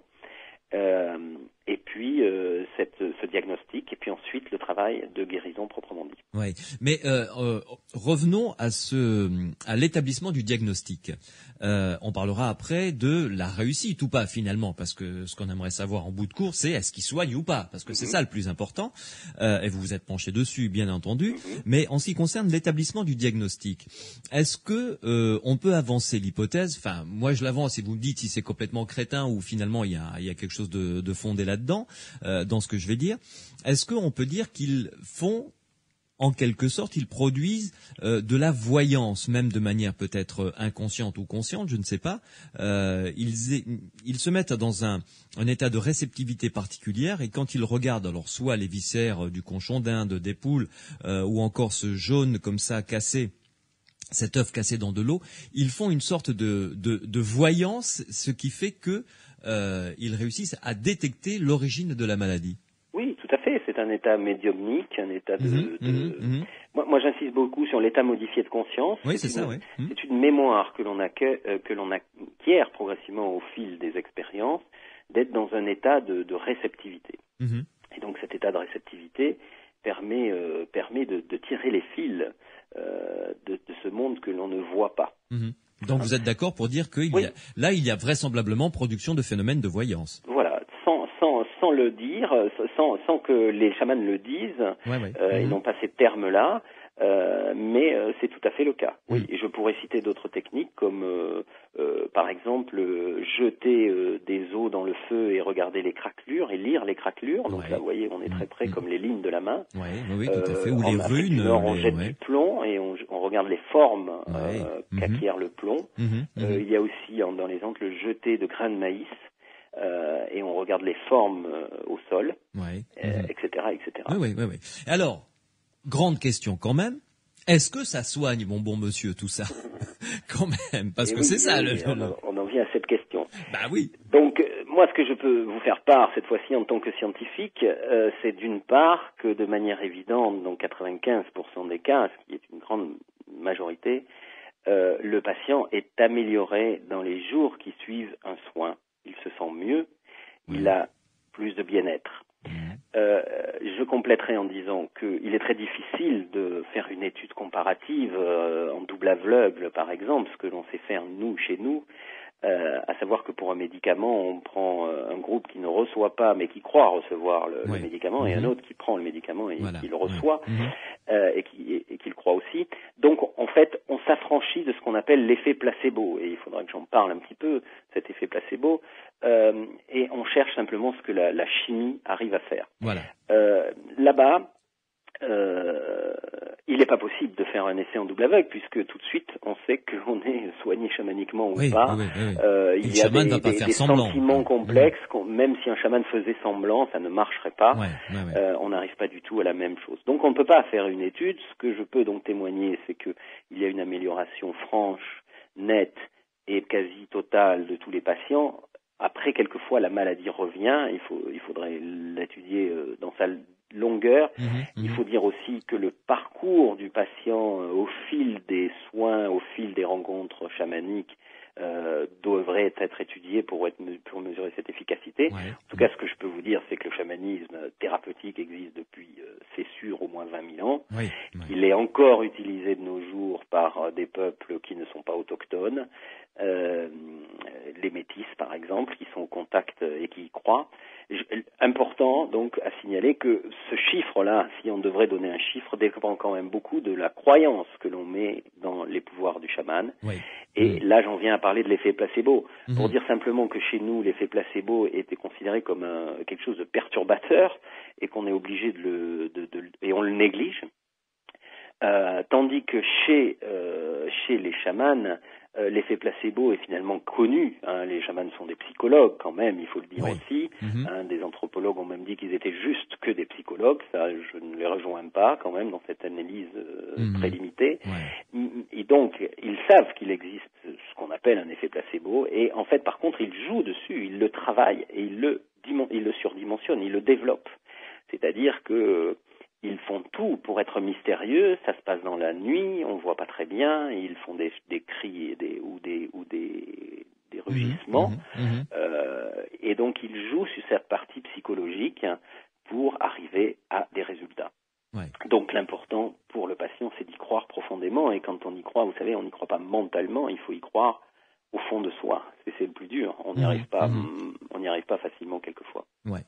Une pause, Jean-Patrick Costa, et pour terminer sur les résultats qu'ils obtiennent, vous nous avez dit tout à l'heure que vous aviez discuté avec des chamans concernant des maladies entre guillemets occidentales, des maladies graves que tout le monde connaît malheureusement. Je pense au cancer, je pense au sida. Comment est-ce que le chaman envisage ce genre de maladie auquel peut-être il n'a jamais été confronté au départ, dans son histoire du moins. On va en parler dans quelques minutes. Les chamans, nous en parlons dans Étrangeté sur Sud Radio avec mon invité Jean-Patrick Costa qui est auteur de nombreux livres. D'ailleurs, je vous donne un site internet où on peut retrouver toute votre bibliographie, puis surtout toutes vos actions à travers votre association Arutam. C'est tout simplement arutam.fr, arutam.fr. Là, on peut retrouver toute votre bibliographie. Le livre qui nous intéresse ce soir, c'est publié aux éditions Alphée, Jean-Paul Bertrand, c'est Les chamans hier et aujourd'hui, vraiment un bouquin qui fait le bilan, le point sur le monde chamanique. Jean-Patrick Costa, il y a quelques minutes, nous parlions, vous nous racontiez comment est-ce que les chamans guérissent ou soignent du moins. Je suppose que, étant en contact avec eux, vous avez abordé des sujets de maladies graves que l'on connaît, tels que le sida, tels que le cancer. Quelles sont leurs positions vis-à-vis de ces maladies? Ont-ils des solutions? La plupart du temps, les chamans amazoniens notamment considèrent que il y a des maladies des blancs sur lesquelles ils n'ont pas de connaissances et pas envie d'ailleurs de développer ou de s'y intéresser. Et ils ont l'attitude de dire c'est les médecins qui s'en occupent. Alors ceci étant, on a vu apparaître depuis maintenant, on va dire 10-15 ans, des chamans qui, se liant à la ville parce qu'ils ont été appelés, ont été confrontés à des nouvelles maladies et se sont attaqués à ces maladies. Alors, vu qu'on a parlé d'aspects variés du chaman, on peut imaginer que dans le lot et dans sa diversité, il y a des chamans qui souhaitent se confronter, souhaitent trouver des techniques, utiliser leur aspect psychologique aussi de soins, leur globalité aussi, dans leur globalité, et donc s'attaquent à ces maladies et se sont soit plus ou moins organisés pour recevoir ce genre de patients. Alors, savoir qu'au Pérou, évidemment, prudence, Jean-Patrick Costa, là on est sur un terrain extrêmement glissant et mouvant, tout en sachant que on ne peut pas donner de faux espoirs ou de fausses pistes à des gens qui souffrent du sida ou d'un cancer quel qu'il soit. Nous sommes tout à fait d'accord. Ça, c'est le principe de base, en préambule à notre discussion. Mais donc les chamans peuvent éventuellement apporter un plus, un mieux-être. Qu'est-ce qu'ils peuvent apporter face à ces maladies terribles alors? Alors, de manière certaine, ils peuvent amener les patients à s'interroger sur ces événements malheureux qui les traversent, puisque, comme on l'a dit tout à l'heure, la perspective de la maladie est totalement changée. Déjà, ne pas se positionner en victime dû au hasard, penser à l'ensemble de sa vie et en fait, finalement, dans beaucoup de cas aussi, se préparer à la mort, au passage, parce que une chose que j'ai abordée tout à l'heure, mais que je peux détailler, c'est que notre société, qui est en combat contre la nature, est en combat aussi contre la mort. Bien sûr, et il s'agit de repousser la mort toujours plus loin, toujours plus en quantité, mais pas forcément en qualité. Voire de la nier, même dans certains cas. Voire de la nier, et de vivre comme si on était éternel. Et en fait, donc, dans cette attitude qui est d'aller à la rencontre des chamans, qui est un parcours, le patient se transforme et il peut y avoir de toute façon des rémissions spontanées. Mais bien sûr, vous me recentrez dans ma passion pour dire que, par exemple, sur certains petits pourcentages que je peux faire, on arrive à des guérisons de 10-20% peut-être, qui sont des rémissions spontanées, mais qui donc sont très limitées quand même. On n'a pas des guérisons fantastiques, miraculeuses, qu'on soit bien d'accord. Après tout, on pourrait aussi conseiller à ces mêmes patients d'aller à Lourdes s'ils sont fervents chrétiens. Oui, tout à fait, oui, bien sûr. En soyons bien d'accord. Mais alors, bon, les scientifiques vont dire, moi je le dis souvent en ce qui concerne les médecines alternatives, on a développé la médecine occidentale pour que dans 99% des cas, l'aspirine baisse la fièvre. Ouais. Donc, et la référence pour sortir un médicament, c'est qu'il fasse au moins 95, qu'il fasse des chiffres élevés. Il y a d'autres thérapies dont le chamanisme fait partie, où on a un taux de réussite à 10-20%. Alors, la médecine occidentale dit non, c'est du charlatanisme, il y a de l'effet placebo, ça sert à rien. Mais comme je dis souvent, si vous êtes dans les 10%, c'est 100% de guérison pour vous. Et il faut renverser les statistiques et ne pas être esclave des résultats scientifiques. Mais donc c'est pour ça que finalement les médecines alternatives continuent d'exister et se portent bien. Bien sûr. Mais est-ce qu'on peut éventuellement songer à, j'allais dire, marier les deux? Après tout, un cancérologue peut ne pas être opposé à ce que le patient qu'il suit pour le soigner concernant un cancer puisse se faire aider, épauler par un chaman ou une autre médecine alternative, pourquoi pas? Tout à fait. Et je dirais que les médecins évoluent et sur les 10 dernières années, on a de plus en plus de médecins ouverts qui, lorsqu'un patient leur annonce qu'il va aller au bout du monde ou en Inde, dans un ashram, etc., ne fait pas un rictus en réponse, mais plutôt un sourire, ou en tout cas si laisse ça peut la lui faire personne du le bien, faire. Bien sûr. Après, quand vous parlez de travailler ensemble, oui, il y a des tentatives là-dessus. Au Pérou, on peut citer au Pérou des polycliniques qui inclut des chamans ou des guérisseurs à base de plantes. Intéressant, il y a tout cet aspect de la médecine traditionnelle. Il y a aussi dans les zones de l'Ouest américain, vous voyez qu'aux États-Unis aussi, on a monté des centres avec des chamans Navarro, par exemple. Et on peut toujours penser qu'en tout cas, ça ne fera pas de mal, comme on dit dans les médecines alternatives, tout à fait. et que ça prend une globalité. Ça aide à vivre la maladie, ça apporte du bien-être, ça déclenche des processus psychosomatiques, je lance le mot, qui conduisent quelquefois à une amélioration du vécu de la maladie. C'est très important, parce qu'une maladie, c'est surtout un vécu au départ, et quelquefois à des résultats très positifs du point de vue biologique. Alors, bien sûr, il faut s'entourer moi je dis, l'important dans ces cas-là, c'est d'avoir un entourage qui suit la chose, c'est-à-dire qu'à la fois la famille n'est pas contre que le médecin n'est pas contre, parce que de toute façon, alors là, on va vers des conflits. Oui, et puis là, c'est pas bon pour le malade lui-même, C'est pas bon évidemment. pour le malade lui-même. Ouais.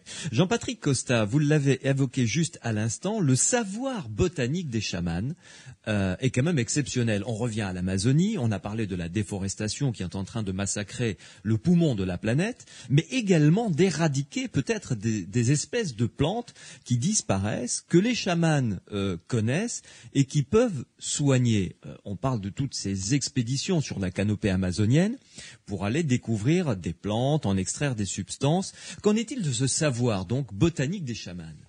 Alors, le savoir des chamans, ou même des guérisseurs, je resitue, il est dispersé. Il est éminemment dispersé à la fois dans la forêt et dans les esprits des Indiens.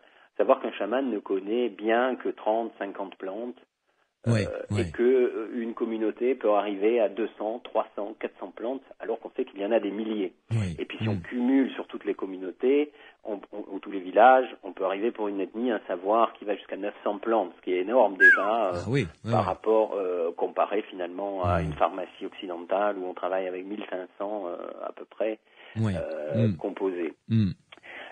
Donc ce savoir, oui, il est menacé de disparition, la biodiversité se réduit, elle se réduit par le changement physiquement par la déforestation, ensuite par le changement climatique qui va modifier certaines aires, et notamment la ceinture tropicale.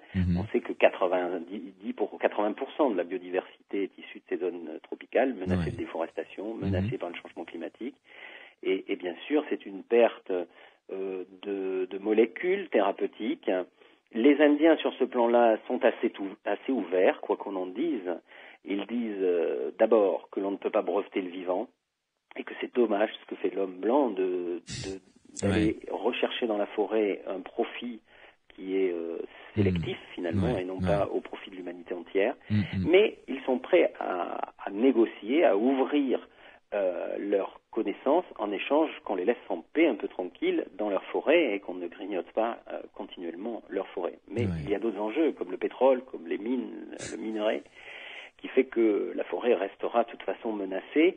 Mais en tout cas, voilà une position très humaine finalement, celle de dire nous sommes ouverts, mais que s'il y a profit, ils doivent être équitablement redistribués partout, d'abord chez nous, chez nous et chez eux et chez nous, et de manière équitable. Alors, avant de parler des nouveaux chamans, puisque la seconde partie de votre livre s'intéresse au chamanisme dont on entend de plus en plus parler dans le monde occidental, en France notamment. Là, on est en période estivale, les stages chamans fleurissent, mais un petit peu partout. Vous devez en voir vous-même un petit peu partout dans votre région. Vous donnez un chiffre, 20 000. Ils ne sont plus que 20 000 êtres humains à vivre en dehors de l'influence de la société dite moderne. Juste un petit mot là-dessus, ce qui est quand même un constat. Alors, je sais pas, c'est triste, c'est accablant, c'est l'évolution, mon bon monsieur. Oui, c'est l'histoire de notre monde. Je crois que on pourrait parler aussi, peut-être réserver à la fin quelques paroles autour de mon roman, qui est une sorte de prophétie pour les 40 ou 50 années à venir. Oui, je crois que notre monde qui est en train de se globaliser ira jusqu'au bout. Il ira jusqu'au bout, on ne l'arrêtera pas, et les autochtones seront occidentalisés. La question et le défi principal, c'est de savoir si on gardera une ethnodiversité. On ne gardera pas seulement du folklore, mais des cultures différentes et multiples qui réagissent ensemble, ou si on va tous se ressembler. Et là, ce sera comme pour la biodiversité de la forêt, on va manquer de solutions pour l'avenir. C'est-à-dire que les autochtones ou toutes ces cultures sont des sources d'imagination pour passer sur les épreuves, pour surpasser les épreuves qui nous attendent de démographie, de matérialisme, etc., etc. Et de spiritualité aussi. 20 000, c'est plus rien. Hein, donc il ne va rester plus rien probablement. Les 20 000 derniers êtres humains qui n'ont pas de contact ou ne veulent pas avoir de contact avec l'homme moderne, il y en a pratiquement 7 ou 8 000 en Amazonie. Le reste se disperse très très loin en Asie, dans toutes les zones finalement où l'homme blanc n'est pas trop présent. Aujourd'hui, on protège ces zones non contactées. On les suit par infrarouge, par satellite infrarouge. On sait où sont ces groupes. Ce sont des groupes maximum de 50, 100, 200 personnes. C'est vraiment le maximum aujourd'hui. Des êtres qui nous proposent une version du monde totalement différente, mais à partir du moment où on les contacte, ils la perdent. Et c'est donc illusoire aujourd'hui de vouloir les étudier, mais simplement notre monde devrait laisser ces espaces libres et laisser simplement ces gens, si un jour ils veulent nous contacter. Ça arrive encore, pas plus tard qu'il y a 6 mois, un petit groupe du côté du Brésil sortait de la forêt et rejoignait des cousins, parce qu'il faut dire que 200 personnes, c'est pas une ethnie en lui-même, ce sont des isolats, des sous-divisions d'ethnie, et que ce petit groupe sortait et retrouvait ses cousins parce qu'ils jugeaient qu'ils ne pouvaient plus vivre dans leur forêt devenue trop réduite. Parce qu'il faut dire aussi que ce mode de vie indien, autochtone, nécessite plus de surface. Et c'est là le problème. Venons-en au chamanisme qui arrive dans notre bonne vieille France ou de notre vieille Europe. Quel est votre regard sur cette évolution très rapide finalement, même si des scientifiques s'y sont intéressés depuis le 19e siècle, voire même avant, mais sérieusement, je dirais de manière scientifique, depuis la fin du 19e, début du 20e siècle, etc. Là, il y a eu une poussée fulgurante du néo-chamanisme, comme vous le dites, dans notre vieille France. Quel regard portez-vous là-dessus ? Bien, écoutez, le regard d'observateur d'abord, de voir que ce phénomène est né avec Castaneda, il y a donc à peine 37 ans, pour être 40 ans. Donc il est tout frais et que il a sûrement un moteur principal, c'est qu'aujourd'hui la société occidentale manque cruellement de spiritualité, manque cruellement de manière de pouvoir exprimer ce qui est indicible, voire émotionnel, et la canaliser par d'autres moyens, cette recherche, comme par exemple dans les fictions, les films, les divertissements qui sont proposés à profusion et qui sont quand même des ersatz, si je puis dire, d'état modifié de conscience. Parce que lorsqu'on est dans un film, et c'est la base de mon roman par exemple, lorsqu'on est dans un jeu vidéo, ou lorsqu'on est dans un film, on est transporté, on n'est plus soi-même, on est dans un état certes limité d'état modifié de conscience, mais on n'est plus soi-même. Et c'est ça qui attire finalement les gens dans les salles ou sur les écrans informatiques. Et donc notre société produit certes des objets pour ça, mais ne laisse pas les êtres humains s'exprimer totalement. Et donc certaines personnes sont à la recherche d'une autre vie, et forcément les peuples autochtones sont l'une des possibilités. Il y a eu à une époque, justement avant Castaneda, il y a eu l'époque, je dirais, népalaise, Katmandou, et là les cultures asiatiques qui restent vivantes avec les bouddhistes, par exemple, qui proposent aussi une autre voie. Et d'ailleurs, c'est assez curieux de voir qu'il y a eu, dans les années 90, des tentatives de rapprochement entre les philosophies spirituelles asiatiques, bouddhistes notamment, et avec les chamans. Il y a eu des cercles entre chamans et bouddhistes et des choses intéressantes. Globalement, aujourd'hui, c'est devenu, malheureusement, il faut le dire, avec la multiplication des stages, ce que vous dites, c'est devenu quand même un produit qui est proposé en un week-end, en une semaine. On se propose de faire une initiation chamanique en utilisant des techniques. On peut aussi segmenter le monde chamanique et par exemple faire une quête de vision avec des tambours. On peut rencontrer son animal totem, etc. par des petits modules. C'est bien à l'image de notre société finalement où on segmente tout ça, on le mercantilise et on en fait des petites pilules de bien-être. Car forcément, s'immerger dans le chamanisme, c'est d'abord y consacrer plus d'1 an, c'est ensuite changer de vie, changer de mode de pensée progressivement, et ça ne peut pas se faire si facilement avec des séminaires ou des stages. Alors moi, ce que j'ai appelé le néo-chamanisme, c'est pas moi qui ai donné ce nom-là, c'est simplement la rencontre du système culturel occidental et du chamanisme traditionnel. On pourrait l'appeler, c'est du psychochamanisme, parce que les bases souvent des rencontres chamaniques mélangent à la fois des techniques chamaniques, mais à la fois des conceptions de médecine alternative, de psychologie, etc., etc. C'est une sorte de pot-pourri à vous entendre, de mélange comme ça un peu particulier. De pot-pourri très varié. Il y a de tout, des charlatans aussi, et malheureusement des stages très chers aussi. Moi, tout ce que je peux vous dire, c'est que si les gens veulent rencontrer le chamanisme, rien ne remplace d'aller sur place, mais d'y aller en voyageur particulièrement solidaire, particulièrement respectueux des différences, pour ne pas écraser avec notre argent ces personnes-là, et surtout ne pas faire de surenchère d'argent. Et veiller que si argent il doit y avoir, il soit utilisé communautairement, solidairement, et non pas dans un centre pour une personne, pour un chaman. Après, cette éternelle concentration de la pensée occidentale, c'est de penser que, justement, on va vers un chaman. Vous voyez, il faut aller trouver notre maître spirituel, comme on a trouvé Jésus-Christ et d'autres, et le Vatican. Voilà ce qui n'existe pas chez les peuples autochtones. Une chose, moi, que je cite dans mon livre et qui est tout à fait étonnante, c'est que les cérémonies chamaniques sont des choses très vivantes. Il y a des enfants, il y a des femmes, on chante, on peut danser, on peut plaisanter sur le chaman. Ici, lorsqu'on fait un cercle néo-chamanique, on est plutôt sérieux, grave, on prend de compassion, on ne doit pas tourner dans un sens. Bon, c'est vrai qu'il y a, par exemple, chez les peuples autochtones, on rencontre des règles, mais les règles sont jamais exprimées. Alors, par exemple, chez les Huichols, oui, on doit tourner dans un certain sens. C'est au Mexique, les Huichols, oui. Qui est beaucoup plus structuré comme chamanisme, c'est ce qui est intéressant. On doit tourner dans un certain sens dans le cercle. Mais si quelqu'un marche à l'envers, quelqu'un ne va pas l'arrêter et lui dire non, ne fais pas ça.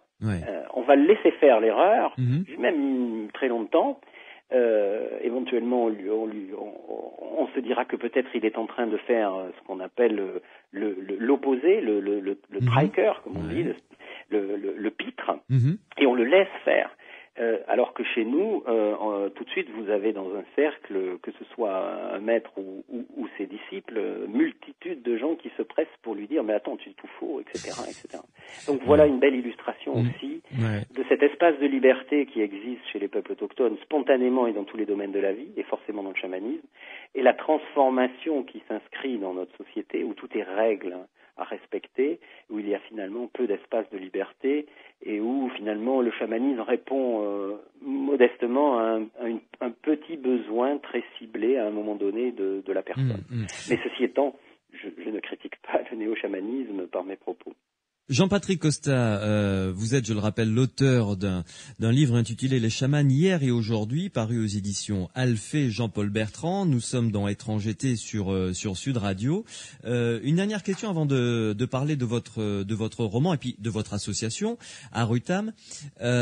L'utilisation du peyote ou de produits psychotropes qui sont utilisés dans un cadre initiatique bien précis par des chamans.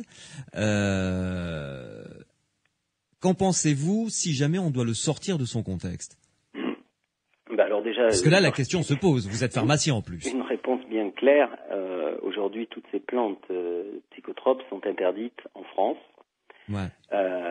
Des lois très récentes, jusqu'à l'ibogaine il y a quelques mois, a été classé. Le peyote l'a été dès le début parce qu'il venait des États-Unis et circulait il y a 20 ans, 30 ans. L'ayahuasca, c'était il y a 2 ans, cette plante d'Amazonie. Donc toutes les plantes psychotropes sont aujourd'hui classées, donc a priori interdites, point. C'est aussi à l'image de notre société qui cherche à contrôler tout. Qui n'a pas fait d'études assez détaillées de toute façon, ça c'est en tant que pharmacien, on n'a pas de preuves d'abord d'addiction, ce qui est très important, et ensuite, et là je pourrais parler de ce que disent souvent les Indiens, par exemple pour le tabac, qui est une plante sacrée maîtresse chez tous les peuples autochtones, en tout cas de la ceinture tropicale, ils disent regardez comment vous avez transformé une plante sacrée en une cigarette avec des produits chimiques, des agents de saveur qui font que les gens sont devenus toxicomanes finalement ou dépendants du tabac en tout cas. Et alors que là-bas les gens fument, les gens utilisent le tabac, mais de manière très libre et on ne voit pas du tout. Bon, alors vous pourrez me citer la coca, par exemple, qui en Bolivie, a conduit à des addictions. Mais en fait, c'est l'exemple l'exemple qui confirme la règle, c'est l'exception qui confirme la règle, si je puis dire. Bref, toutes ces plantes sacrées sont aujourd'hui interdites. C'est un signe de notre société qui essaye de tout contrôler et en fixe les règles. Autant dire que pour avoir un avis sur ces plantes, il faudrait les étudier et sûrement on trouverait des choses très intéressantes du point de vue thérapeutique. Maintenant, on préférera toujours faire une molécule chimique issue d'un laboratoire pharmaceutique contrôlé en pharmacie et délivrée par un médecin. Et en plus protégé par un brevet. Des plantes vivantes, c'est le cas des graines. Par exemple, le Cocopelli se bat pour que la diversité des graines soit continue et c'est de la même manière contrôlé et interdit finalement. Vous n'avez pas le droit de conseiller et de transmettre des graines à votre voisin. Ce qui est proprement scandaleux. Donc voilà, moi je me placerai pas d'un point de vue scientifique puisque d'abord on n'a pas les bases intéressantes, les bases scientifiques, les données scientifiques pour se battre. C'est un enjeu d'abord social. C'est ce que je disais tout à l'heure entre respecter la diversité et permettre la liberté de chaque individu. Nous ne sommes pas dans une société qui va vers cette logique-là aujourd'hui. Sachez, il faut le dire, on est chaque fois plus contraints pour pouvoir vivre ensemble.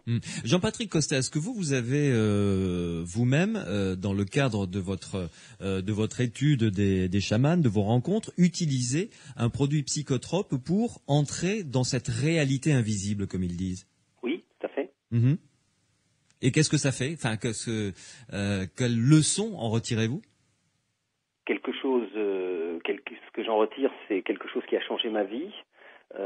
Qui a déterminé pour moi un certain nombre de choix de vie. Je vis à la campagne, en contact avec la terre. Je la cultive, je la soigne, je la protège dans ma petite zone. J'essaye de consommer des produits que je fais pousser. J'ai une vie au service notamment de cette association Arutam de solidarité internationale. Je me déplace chez les chamans ou chez les peuples autochtones souvent.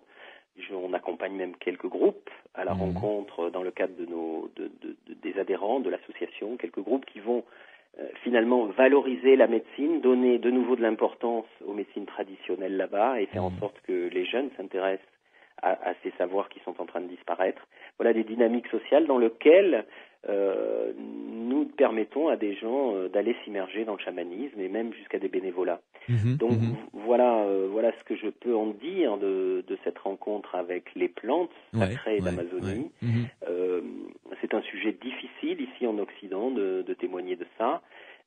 Mais en tout cas, ce que je peux dire, c'est que cette chasse qui est faite ici en Europe est une chasse liée à nos contraintes et nos constructions sociales et qu'il serait bon justement de les voir avant qu'il ne soit trop tard. C'est limite. Avant de se quitter, Jean-Patrick Costa, quand même quelques minutes consacrées à votre roman, publié aux éditions Alphée, La chamane du 5e âge. Ça a l'air très prophétique.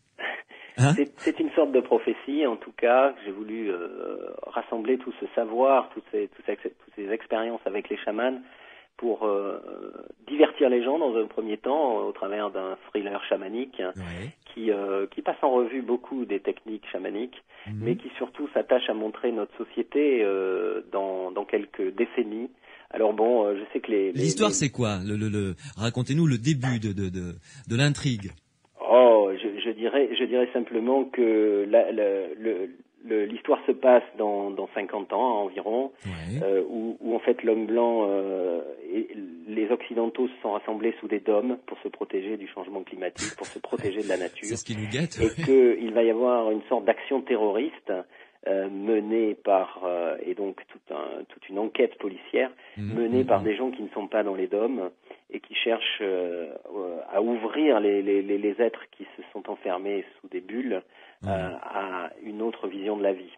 Et à travers ça, il va se passer beaucoup de choses. On traverse toutes les techniques chamaniques, on traverse toutes les conceptions du monde que l'on a parlé de manière, je dirais, avec un suspense sur l'histoire. Et en fait, ma volonté aujourd'hui, lorsque je réponds à des journalistes, lorsque je fais des conférences, lorsque je continue d'agir dans Arutam, c'est de montrer que notre société s'enferme chaque fois de plus en plus vers une version du monde. Et cette version, elle est dangereuse. Tout le monde sait que du point de vue écologique, du point de vue matériel, on va arriver aux limites de la planète.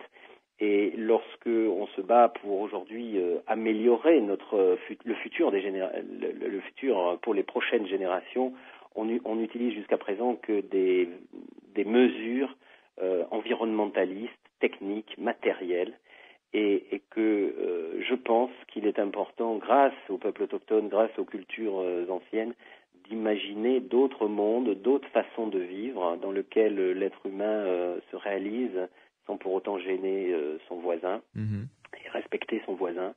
Et ces transformations ne pourront se faire qu'en expérimentant éventuellement le chamanisme, expérimentant d'autres voies personnellement pour chaque fois gagner un petit peu plus de conscience sur cette planète. Et je pense que ce roman, qui est un roman initiatique en fait, qui prend le lecteur et essaye de lui faire vivre profondément ses états modifiés de conscience, y contribue. Et puis un cri d'alarme dans ce livre, dans ce roman, c'est surtout de nous interroger sur nos enfants avec les jeux vidéo qui prennent chaque fois plus d'importance. Une des bases de mon livre, c'est pour ça que j'ai voulu le situer en 2050, c'est que je pense que l'on va développer les mondes virtuels. On parlait de monde invisible et de réalité invisible. Eh bien, on est en train de développer des mondes virtuels qui sont tout à fait chamaniques. Il n'y a que voir que les jeux de rôle où il y a toujours un chaman qui est là. Tout à fait.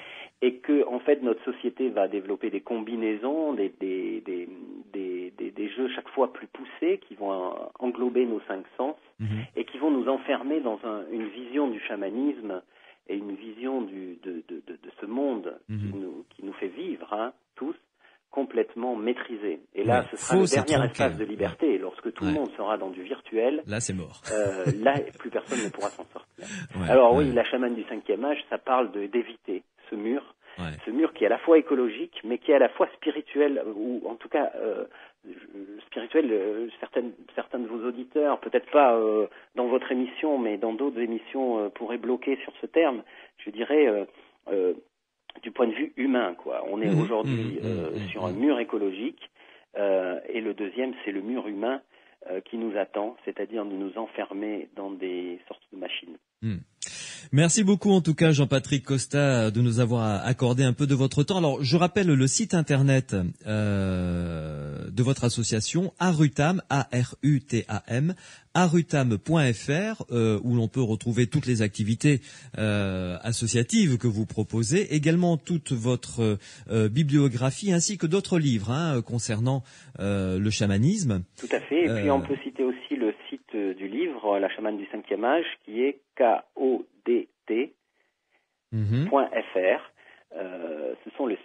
C'est le sigle de 4 chamans en fait, qui vont permettre la réalisation d'un 5e âge, tout un programme. KODT.fr. Voilà. Et enfin, je rappelle évidemment les titres de vos ouvrages. Donc, Les chamans hier et aujourd'hui aux éditions Alphée, Jean-Paul Bertrand. Et l'autre livre que l'on a évoqué juste à l'instant, La chamane du 5e âge, toujours aux éditions Alphée. Merci beaucoup Jean-Patrick Costa. Merci Louis Bénédicte. Je vous souhaite une bonne soirée et un bon été, bien entendu. Dans Étrangeté, ça continue sur Sud Radio avec dans quelques minutes un blog paranormal que l'on va découvrir avec Ranky, un illusionniste, et Jacques Mandorla, journaliste, qui vont être mes invités.